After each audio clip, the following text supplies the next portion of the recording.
రేఖ మాటలు వినేద్దాం ఇప్పుడు. Rekha to please speak. I think last వస్తుంది అనుకున్నాను, అప్పుడే ఇచ్చేసారా మైక్. అందరికీ నమస్కారం. ఇక్కడికి వచ్చిన మీడియా వాళ్ళందరికీ థ్యాంక్ యూ సో మచ్ అండి. రీసెంట్గా ప్రభాస్ గారు ఒక ఇంటర్వ్యూలో చాలా షై బాయ్ అని చెప్పారు, అలాగే నేను చూడ చాలా షై అండి, చాలా నర్వస్గా ఉంది. And thank you so much Swathi గారు. సో స్వాతి గారు ఇంతకు ముందే తెలుసు నాకు. సో ఈ ఫిలిం చెప్పినప్పుడు నా క్యారెక్టర్ గురించి నాకు చాలా బాగా నచ్చింది.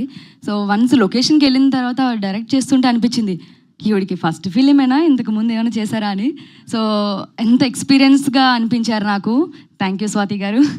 అలాగే మా ప్రొడ్యూసర్ రజనీ గారు అండ్ రామ్ గారు, సో ఎగ్జిక్యూటివ్ ప్రొడ్యూసర్ గారు and Deshraj sir, thank you so much. ఇంకా వరుణ్ సార్ గురించి చెప్పక్కర్లేదు, ఆయన talent and performance. And beautiful Priyanka, thank you, nice co artist. So ఈ సిరీస్ అందరికీ ఖచ్చితంగా డెఫినెట్గా నచ్చుతుందండి. Suspense thriller. ట్రైలర్లో కొంచెం తక్కువ కనిపించాను అనుకుంటున్నారు, సిరీస్లో కనిపిస్తాను నేనేంటో. డెఫినెట్గా మీరు అందరూ ఎంజాయ్ చేస్తారు. సో ఈ December 19th డెఫినెట్గా మీరు అందరూ మంచి ఎక్స్క్లూజివ్ కంటెంట్ చూడబోతున్నారు. And thank you so much everyone. Thank you so much Rekha. Sorry ఎవరైనా పేర్లు మర్చిపోతే. ఇంతమంది పేర్లు ఉన్నాయి. Thank you. అండ్